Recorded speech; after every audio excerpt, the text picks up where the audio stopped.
Alors le PNR, c'est assez compliqué à mettre en place. Il faut que toutes les pièces se mettent en place petit à petit. Mais là, nous ne sommes pas là pour parler d'argent. Nous sommes là pour parler du parc naturel régional de la Sainte-Baume. Donc là, vous avez la carte de tous les PNR existants en région Provence-Alpes-Côte d'Azur. Il y en a 7 qui sont labellisés et 2 qui sont en projet, le Mont Ventoux et la Sainte-Baume. La différence qu'il y a entre un parc national et un parc naturel régional, c'est qu'un parc national, vous avez la nature et les hommes autour. Et donc là, forcément, la nature est figée et le parc national protège la nature. La différence qu'il y a entre les parcs naturels régionaux, c'est que nous avons un périmètre de protection de la nature, mais également les hommes à l'intérieur de nous. Et donc de fait, ça rend les choses plus difficiles puisqu'il faut concilier et développement du territoire, aménagement et protection de la nature.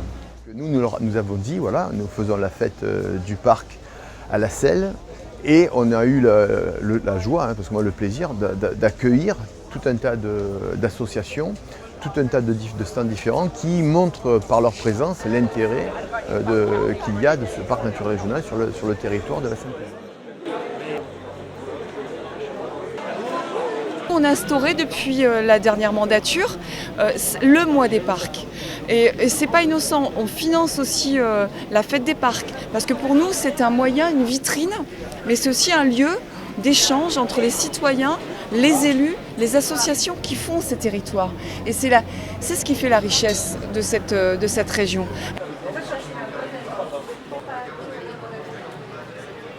La labellisation, on vise qu'elle soit faite pour le premier trimestre 2017 avec des jalons qu'il faudra franchir les uns après les autres. Sachant qu'aujourd'hui déjà, nous avons franchi un jalon important puisque le 30 septembre dernier, en comité syndical, nous avons validé l'avant-projet de charte.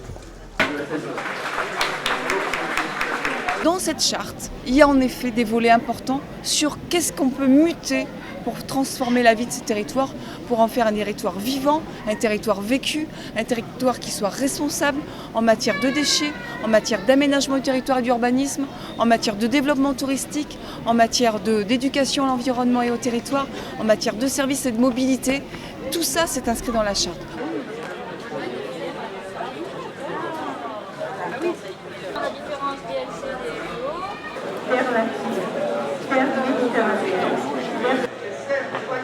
Il y a la plus-value, ce qu'on appelle la plus-value des parcs, avec le soutien aux filières agricoles, développement de structuration de filières agricoles, la filière bois, l'agritourisme, l'œnologie chez nous, parce qu'on a pas mal de vins rosés, et puis les métiers d'art et d'histoire, les métiers d'artisans.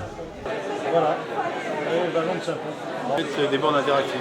On est obligé de penser un avenir et une autre forme de développer. Et entre une zone littorale métropolitaine hyper intense qui consomme beaucoup et des espaces montagnes et une ruralité qui aussi se développe mais qui a besoin de respect et de co-construction de projets solidaires et de coopération avec les villes et les métropoles, la région, avec sa compétence aménagement au territoire et sa compétence en matière de biodiversité et aussi en matière climatique et énergétique, c'est tout ça ce qui nous a renforcés, se doit de porter de la coordination des politiques publiques. Et là, elle compte sur les parcs pour améliorer sa capacité de réflexion et d'action à l'échelle d'une région. Un parc, et c'est plutôt, il faut le voir comme un assemblier du territoire, c'est-à-dire qu'on va récupérer un petit peu les bonnes pratiques qui se font sur l'ensemble du territoire et essayer de donner du sens en l'appliquant sur l'ensemble du territoire. On ne crée pas de doublons, on ne va pas se substituer à ce qui est fait par les communautés de communes par exemple. On ne fait pas que la protection de la nature, on s'occupe également du développement et de l'aménagement du territoire.